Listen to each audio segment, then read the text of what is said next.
This is americasdemocrats.org, the weekly netcast for stand-up Democrats. I'm your host, Jim Cuddy. Democratic analyst John Halpin says Hillary Clinton will not campaign as a raging populist, but also is not going to propose rolling back Dodd-Frank. Union lawyer and activist Thomas Geoghegan says the Democratic Party is living in a fantasy world if it doesn't recognize that its future depends on reviving the labor movement. And Bill Press talks with Congresswoman Barbara Lee on drone attacks. Are you tired of Tea Party Republicans and Rush Limbaugh dominating the airwaves? Do you want the facts you won't get on Fox or even on CNN? Then stay tuned. Our sponsor, 21st Century Democrats, works hard to get everyday Democrats involved in returning our party to its roots and to success at the ballot box. Sit back and listen, then stand up and fight. And follow 21st Century Democrats on Facebook for all the latest progressive news. We're glad you can join us. The big issue of income inequality does not interest most Americans, says public opinion expert John Halpin. But Democrats can cash in on the issue if they talk about the specific components of inequality, such as wages, education, and taxes. And we say hello to John Halpin, a senior fellow at American Progress, focusing on political theory, communications, and public opinion analysis. John, thanks very much for joining us today on americasdemocrats.org.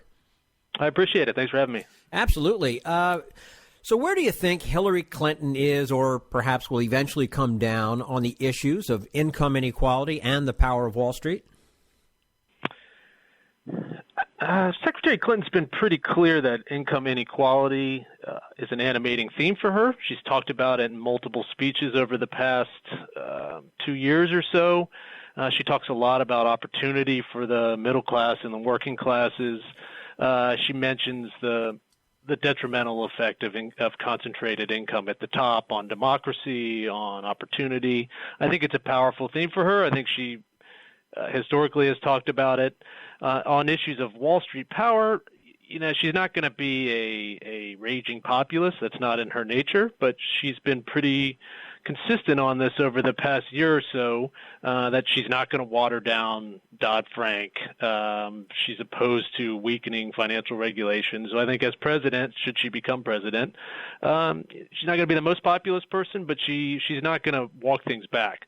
And it's just not really in her nature, from what I can tell, following her political career, to be some browbeating anti-Wall Street person, but I don't think she's that's where her heart lies in terms of the people she wants to help. I think it's been pretty clear that it's working women, people in the middle class, people who need opportunity, who need effective government. Mm-hmm.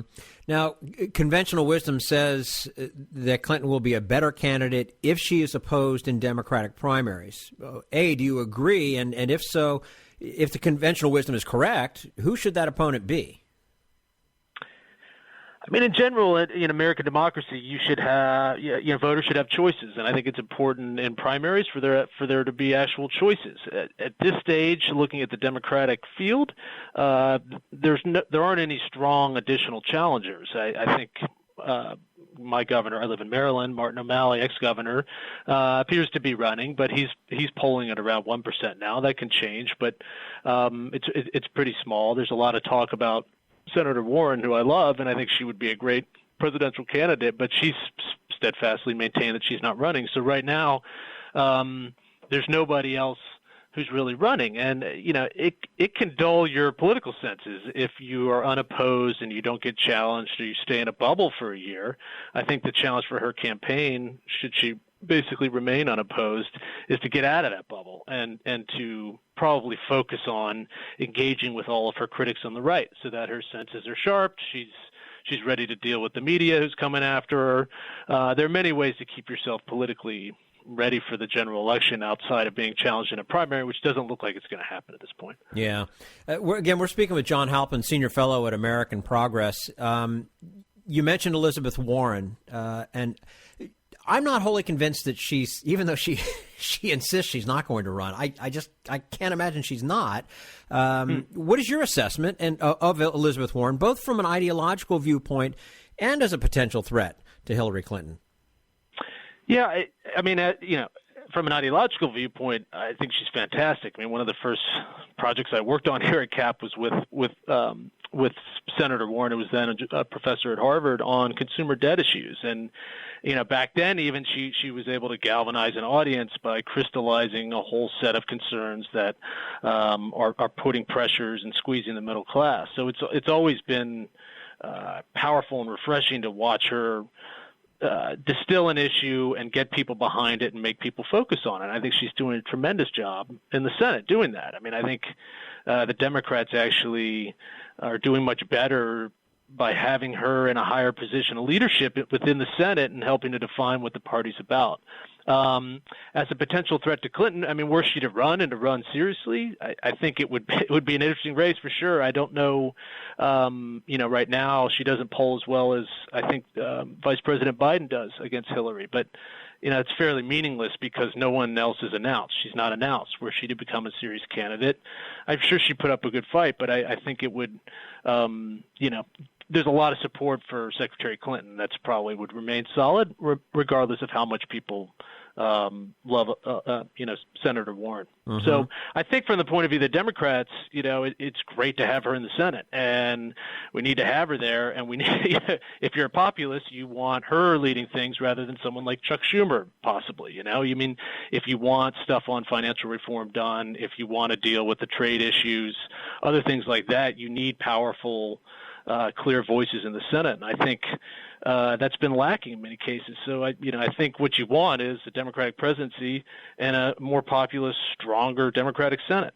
Maybe maybe Elizabeth Warren takes on the role of Ted Kennedy without actually ever running. Yeah. Mm-hmm. Yeah. Public opinion surveys and even just political observation indicate that most Americans are not all that excited about the issue of income inequality.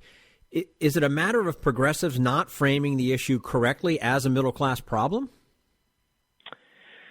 It's a good question. I mean, it's an abstract issue. If you get a poll examining issues of concern, income inequality as a concept doesn't do that well. If you disaggregate the concept and you turn it into its constituent policies and pressures, then there's a ton of interest around combating income inequality. So we see consistent support for higher taxation on the wealthy. You see consistent support for using that higher taxation to drive new investments in education, healthcare, financial reform, other things of that nature that would help to alleviate some issues of income inequality. So it's somewhat of an elite debate. There are a lot of debates over statistics, who's benefiting, who's not, have wages stagnated or not, or it's confusing to people. So I think the issue needs to be broken out into, do you think there should be higher taxes on the wealthy? Heck yes, I believe that. Well, that's what that Democrat should be fighting for. Do you think there should be more investments in the things that allow people to move up in the world? Social mobility, investment measures. Yes, I support these things, and that's what Democrats should be for. So income inequality is a very powerful issue, but on its own, it's somewhat abstract and not as motivating as the direct investments in middle and working class families. Well, and all of those things that you just mentioned, that all sounds great, but then how do you get it done? Because there's so much pushback from the right. Yeah, I mean, we're doing a big project on trust in government now, and it consistently comes up that the federal government, because it's divided, polarized, ideological, can't do things that people need. There's a little more hope in certain state environments that these things can happen. There have been some promising ballot initiatives and city ordinances on minimum wage increases and things of that nature. But it's hard, and I think you have to pressure the other side, who's ideologically opposed to government supporting the middle class and working families, to put them in a box on things like equal pay or paid sick days or an increase in the minimum wage, and make them defend it. And it's not going to get you the policy right away, but it will sharpen the dividing lines for voters, and hopefully you get more people who support things that would actually increase the economic security and opportunity of the middle class. So. Mm-hmm. John, and I find this kind of interesting. If you take all the economic issues surrounding income inequality, minimum wage, middle class debt, high cost of college, if they're not that important, all of a sudden, though, why do you have Republicans jumping on the inequality bandwagon? I mean, is this maybe it's breaking down and some people are coming around, or is there something else to that? Yeah, it's a good question. I mean, I think the smarter Republicans recognize that this isn't just Democrats making this up, that this is a serious issue that voters are actually concerned about. And they're trying, it may not be sufficient for our purposes or you know, our side of the aisle, so to speak. They're trying to find ways to deal with bolstering, you know, low-wage work, other things like that, through the tax code, other things, through conservative means. But I think it's a triumph of the progressive left that the problems they've been identifying for years as crushing working families are now something that Republicans feel they have to at least, at a minimum, give lip service to, and more seriously try and address these things through the tax code or investment policies or things of that nature. So, you know, I don't think their less government mantra is going to work as a way to solve these problems, but it's good that they're at least willing to take them as serious challenges. Mm-hmm. Before we let you go, what do Democrats have to do to ensure they win the White House next year, given that they're losing so much of the senior vote, the male vote, and the working class vote? Yeah, I mean those were always those three. I mean that was pretty much the go-to on a couple of those anyway. Yeah, I mean 2012 and 2008 had historic coalitions for Democrats, and they were diverse and they were younger, highly motivated populations. You know, the president's his reelection was actually more interesting to me because people had such doubts about the economy and things like that, and yet he still won by 4 percentage points. So I think. I would expect some retrenchment and some support among certain groups and some possible lower levels of turnout. So you have to try and keep the base Democratic coalition, young people, people of color, unmarried women, part of this rising coalition of voters. You have to keep them motivated, make sure they turn out in large numbers and in support of Democrats. What's interesting about a potential Clinton candidacy is that one of the biggest problems for Democrats under Obama has been the erosion of white working class support. And we already know from her 2008 primary runs and just her time in New York and others that she, there's an element of her personality and her policy and what she stands for that's very attractive to these voters. And so some retrenchment in base vote can be offset by persuading and bringing in new, probably older, slightly more moderate to conservative white voters. So I think some combination of that demographically works, and it works in the key battleground areas in the upper Midwest and then, places like Colorado and Virginia as well. I think this formula could work quite well.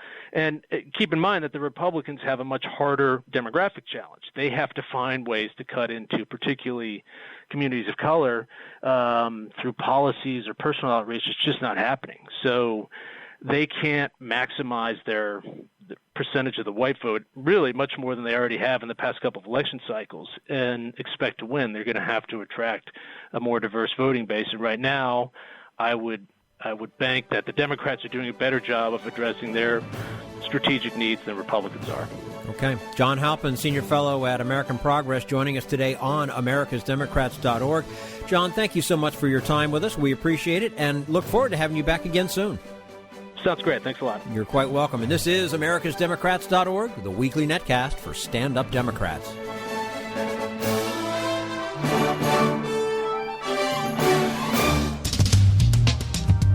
We want you to sit back and listen, but we need you to stand up and fight. Do you want to get involved and help get our party back to its roots and to success at the ballot box? You can make your contribution to Democrats for America's Future and help us keep this show going and to elect Democrats who will stand up for democratic principles. Go to americasdemocrats.org and click on Donate at the top of the page. This is americasdemocrats.org, the weekly netcast for stand-up Democrats. Union lawyer Thomas Geoghegan says the labor movement will regain its standing only if progressives become militant, disruptive, and cognizant that the Democratic Party cannot survive without it. We'll talk to him about that in just a moment. Right now, we turn to Jim Hightower, America's #1 populist, for his common sense commentary. The powers that be are very unhappy with you and me. They're also unhappy with senators like Elizabeth Warren, activist groups like Public Citizen, unions like the communications workers, and, well, with the majority of us Americans who oppose the establishment's latest free trade scam. Despite its benign name, the Trans-Pacific Partnership is a cluster bomb of legalized gotchas. TPP empowers global corporations from Brunei, Japan, Vietnam, and 8 other nations to circumvent and even overturn our local, state, and national laws. Those moneyed elites are upset that rabble like us oppose their latest effort to enthrone corporate power over citizen power. And they're particularly peeved that we've found TPP's trigger mechanism, something called investor-state dispute settlements. That's a mouthful of wonky gobbledygook, isn't it? Indeed, ISDS is an intentionally arcane phrase meant to hide its democracy-destroying impact from us. It would create a system of private international tribunals through which corporations, i.e. investors, could sue our sovereign governments to overturn laws that might trim the level of corporate profits that, get this, they expected to make. These tribunals are not part of our public courts of justice, but are totally privatized, inherently biased corporate courts set up by the UN and the World Bank. A tribunal's judges are corporate lawyers, and they unilaterally decide whether the protections we've enacted for workers, consumers, our environment, etc., might pinch the profits of some foreign corporation. This is Jim Hightower saying Jefferson, Madison, Adams, and the other revolutionaries of 1776 would upchuck at this desecration of our nation's democratic ideals, and so should we. To join today's rebellion, go to stoptpp.org. Need an antidote to the progressive blues? Want some good news about how grassroots folks are rebelling against the corporate powers and winning? Well, here's an easy-to-swallow pill for you, the Hightower Lowdown. Hightower's monthly newsletter will give you the lowdown, even as it lifts you up. It's 4 pages a month, jam-packed with facts you can use, actions you can take, and Jim's own Texas humor, all for only $15 a year. To become a lowdowner, go to hightowerlowdown.org. This is americasdemocrats.org, the weekly netcast for stand-up Democrats. Longtime union lawyer and activist Thomas Geoghegan says labor will not come back as a political force without militancy, disruption, and educating the Democratic Party elite that its future depends on unions. And we say hello to Thomas Geoghegan, a graduate of Harvard Law School, and he's represented labor unions and employee groups in many significant cases in various United States district courts and courts of appeals. He's also the author of a new book, Only One Thing Can Save Us, Why Our Country Needs a New Kind of Labor Movement. Thomas Geoghegan, thank you so much for joining us today on americasdemocrats.org. Sure. Thanks for inviting me. Well, we're happy to have you. You know, you advocate political disruption and say the first duty of every Democrat is to bring the labor movement back. Easily said, but how do you accomplish that? Well, there are 2 ways of doing it. One is the fast food strike is one example. Push an issue to the top of his agenda by going out on the streets. The second way, which I argue for in this book, Only One Thing Can Save Us, is to make the case on public policy grounds to the Democratic Party elite in Washington, the people who work at the White House and come from the Kennedy School of Government and who are in various privileged positions of power, that their future lies with the labor movement. It's the only way they're going to be able to govern the country, for one thing. Yeah, you know, absent going into debt, we just don't have paychecks that are big enough to sustain the kind of aggregate demand that will keep us near full employment. And without a labor movement, we'll continue to be in debt as a country because we don't produce enough. We need a labor movement to force investment out of financial instruments and into more real things, construction of durable goods, things that we can sell abroad to bring down the trade deficit, the goods deficit, which is actually rising even as we're doing better in reducing our petroleum exports. And we need a labor movement that is going to jolt, I guess, the political debate out of magical thinking. It's not just the Tea Party that lives in a fantasy world. The Democrats do, too. I mean, they are constantly promoting higher education as a way of dealing with this inequality gap when it's not making any dent in it. And when our base, which we're demoralizing, our base are people who are high school educated, who are never going to go to college. We have to, we need a labor movement, really, for a Democratic Party to survive. Mm-hmm. And the fate of the two are absolutely intertwined. How do you explain corporate profits and the stock market being up so much, but income for the middle class dropping at the same time? Well, it's a very dangerous situation. It leads to a series of economic shocks. So you've got a situation where, in the old days, Henry Ford paid workers $5 a day so that they could buy the cars. Now the great-grandchildren of Henry Ford are paying $4 a day, and they're lending you the dollar at 20% interest to go out and buy the cars. Sooner or later, that leads to a kind of debt-driven economy that collapses, and that happened in 2008, and we have the same system in place. I mean, we have really put back in place the same system with very modest tweaks, and we're going to have more disruptions and shocks again. So how do I explain it? We have, unfortunately, we have a system, partly because we don't have a labor movement in place, where the financial sector keeps growing, where investment is going into the wrong things. We have CEOs sitting on huge piles of cash and using it to buy back stock to increase the stock price so that they can get more compensation and bonuses, instead of investing in the kind of things that are going to employ people. Now, I think it's unsustainable. Mm-hmm. You compare the growing income gap between rich and poor in America unfavorably with Russia and Zimbabwe.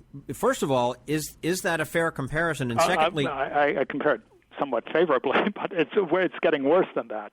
But go ahead. Well, yeah. So what can we do about that, if anything? Well, Only One Thing Can Save Us has a whole series of specific policy proposals about bringing back a labor movement, and I could go into those in some detail. One is, a Civil Rights Act for labor that opens up the labor movement and gives it the kind of remedies that we have to fight race and sex and age discrimination.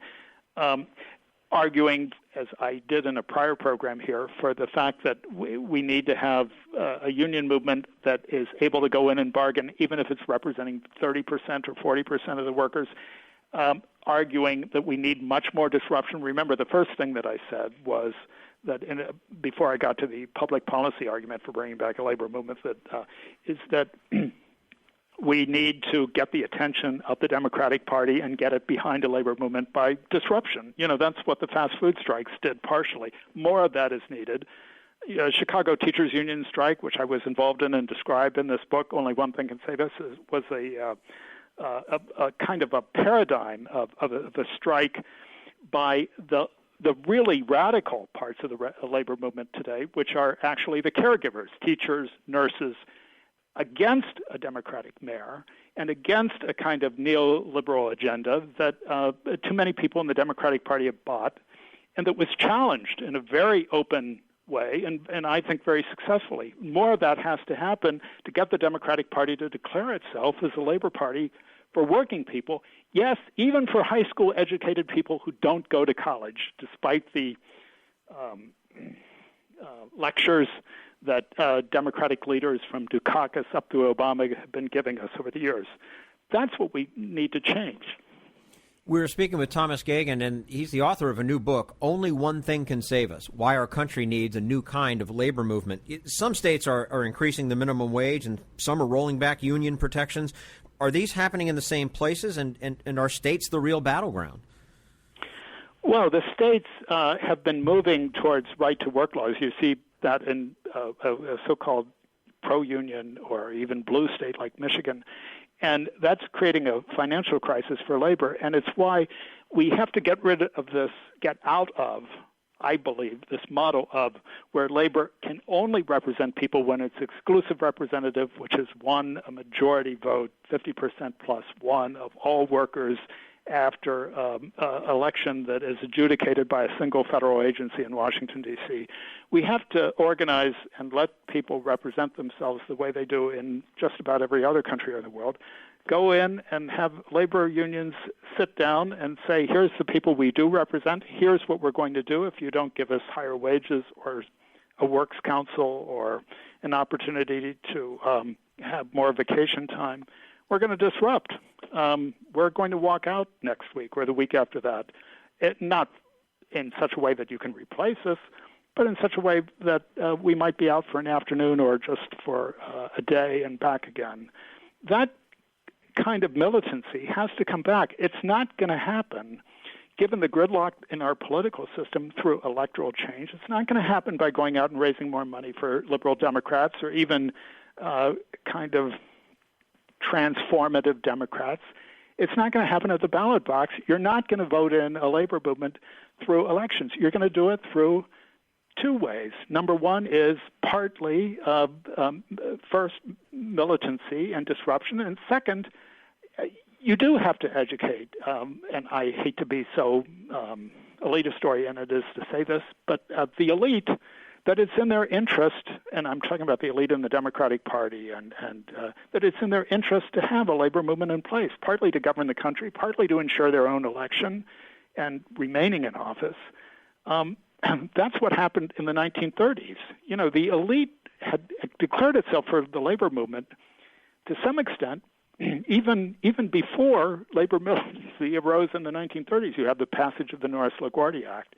You had the federal government in World War II, when no one was striking, pushing people into unions through, if you wanted to get your prices raised in a price control system in a war economy, you went to somebody like John Kenneth Galbraith, who was a young New Dealer administering this, and Galbraith's first question was, where's your collective bargaining agreement?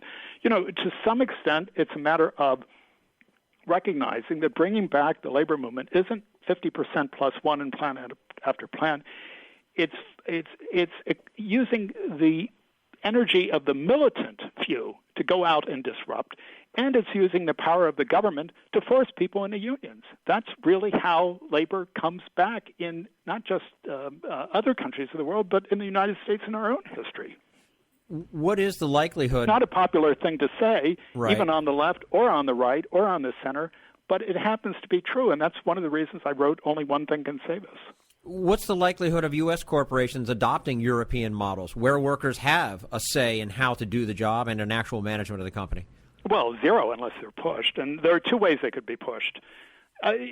Number one is you could start this at the state level in the not-for-profit sector because hospitals, big medical centers, universities, not-for-profits, they can't flit off to Delaware and the lowest standard state to incorporate. They're stuck where they are. So in a few blue states, you could start putting in state laws that require, as part of this corporate law of the state, that there be, maybe one-third of the directors of these corporate boards of these not-for-profits elected by employees. Have some nurses on hospital boards, for example, in the not-for-profit sector. The second way is, yes, back to the president's spending power, at least have a way of introducing the model by having somebody like Obama saying, other things being equal, efficiency and procurement and so forth, we're going to take a look at companies that have some employee representation on their boards. Now, that's not a labor law thing. That's not about collective bargaining. That's not about unions. So that kind of policy by the administration in the context of procurement would not be, and I'm getting very technical here for a second, bear with me, preempted by the labor laws. But because you're only talking about a change in the corporate structure. But even if it's not mandated, it's at least throwing the idea out there. But I think if we just started in the not-for-profit sector, which in the United States happens to be colossal, it's some of the Standard Oils of our day are not-for-profits. If we started there, we could begin to introduce this model. Okay. The name of the book, Only One Thing Can Save Us, Why Our Country Needs a New Kind of Labor Movement. Thomas Geoghegan, thank you so much for joining us today on americasdemocrats.org. We hope to have you back again soon. Sure, thank you. You're quite welcome. And this is americasdemocrats.org, the weekly netcast for Stand Up Democrats.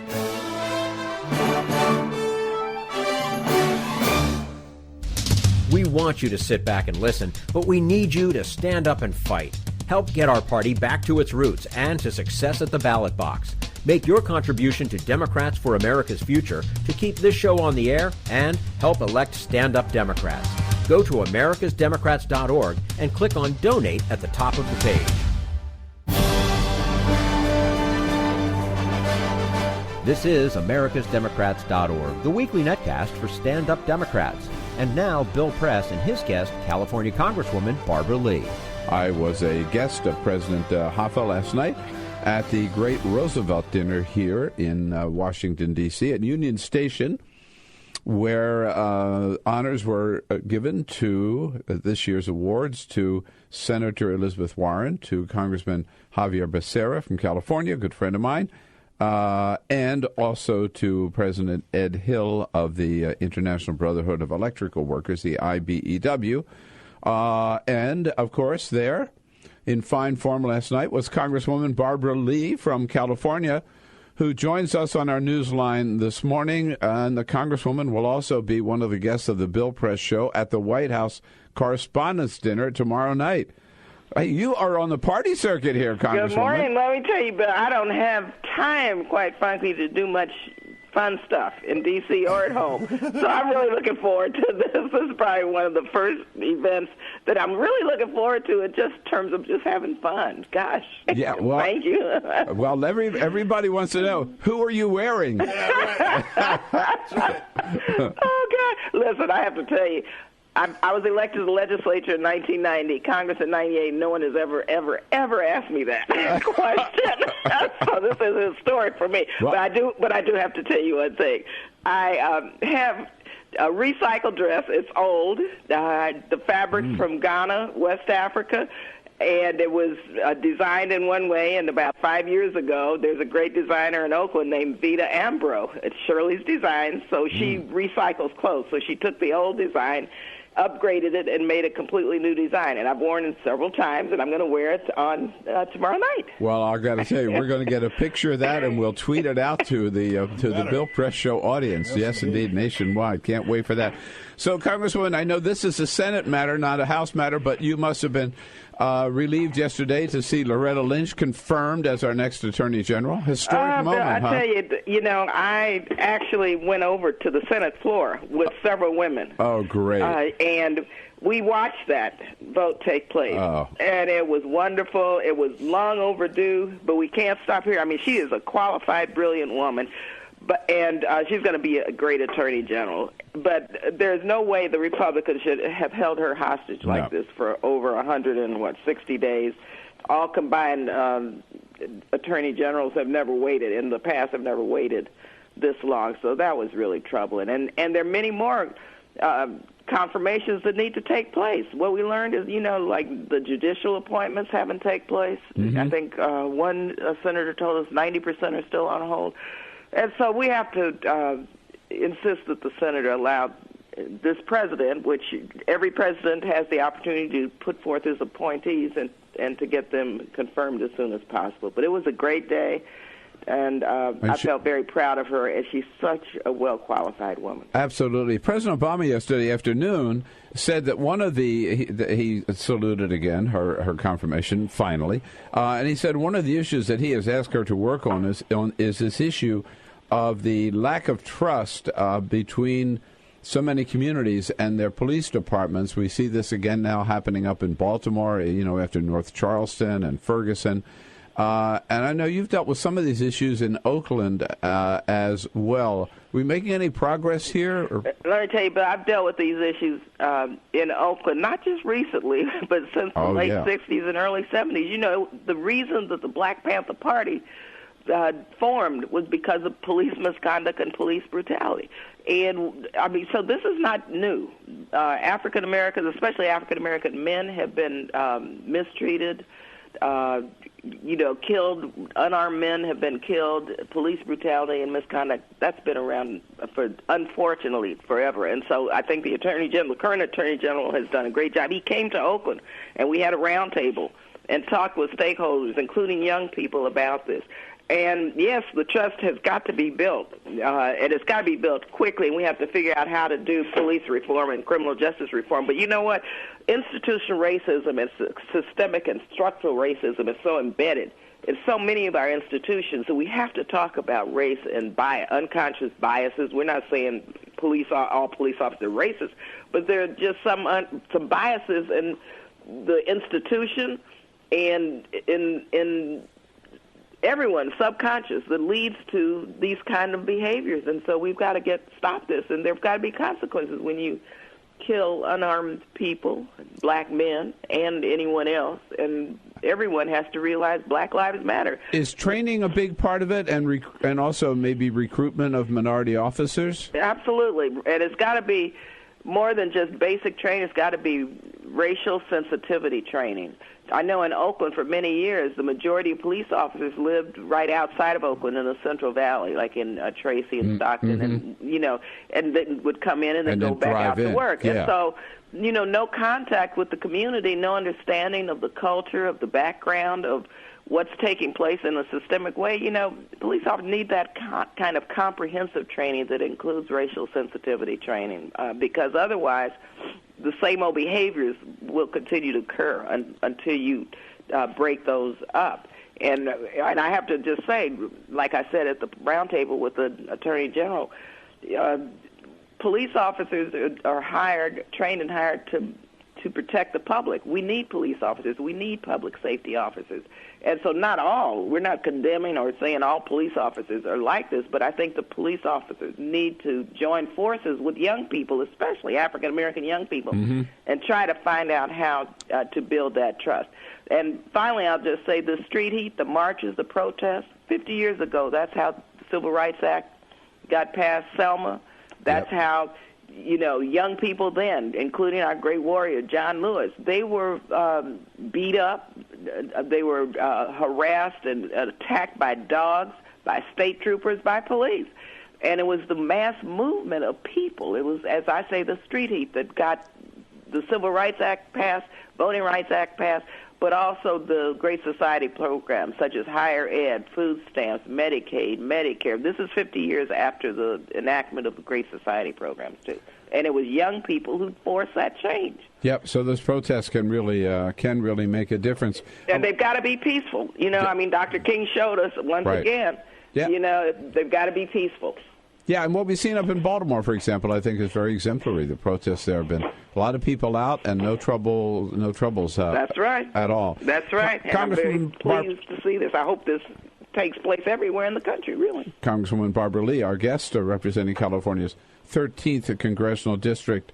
Congresswoman, we've talked many times about the war in Iraq, the war in Afghanistan. Now we have a different kind of war, a drone war. And we saw yesterday what can happen with this drone war with an innocent American civilian aid worker and an Italian aid worker accidentally killed in a drone strike in Pakistan. Should we be using these drones as killing machines? I have to say, the Progressive Caucus, I used to co-chair Progressive Caucus, and now Congressman Ellison and Grijalva co-chair it, but I chair the Task Force on Global Peace and Security, and we've held hearings about the impact of drone hearings on Capitol Hill. And I have legislation that says put a halt to them until we know exactly what's going on.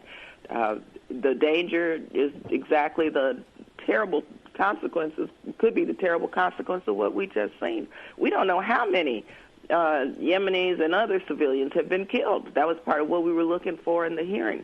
And, I understand the fact that we have to have our, counterterrorism measures and our global peace and security strategies in place. But I think bombing through the use of drones has created more enemies and more danger for this country and for Americans. And I think that they need to stop personally, and I hope that they do stop.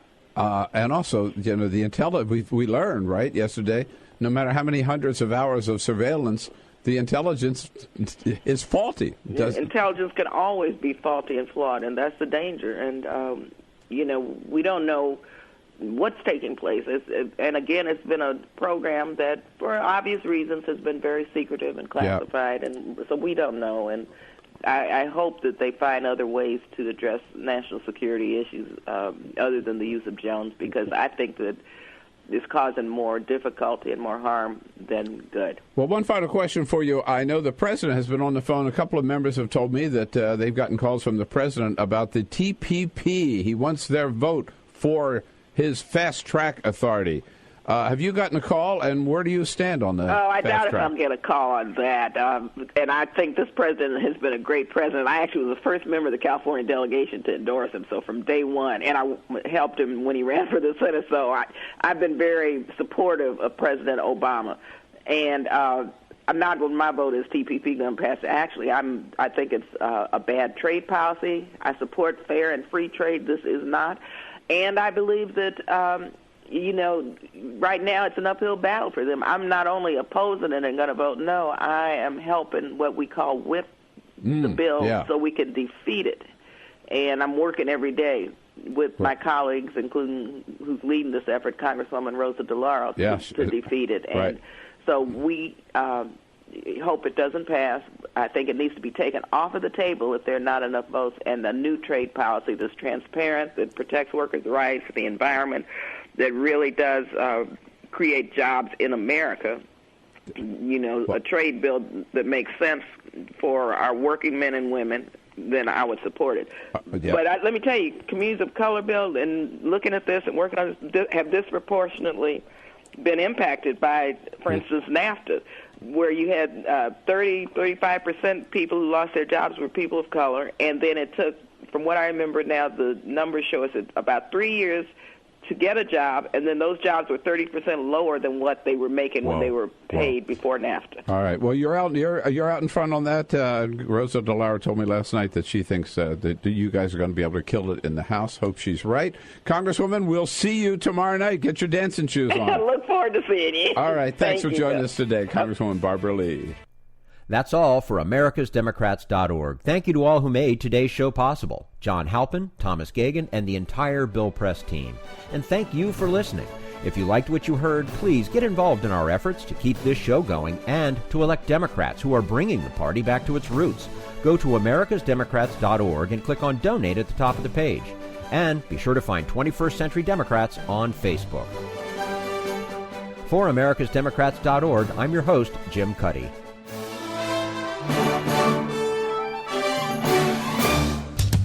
We want you to sit back and listen, but we need you to stand up and fight. Join us, support the show, and help elect Democrats who will stand up for democratic principles with your contribution today. Go to americasdemocrats.org and click on Donate.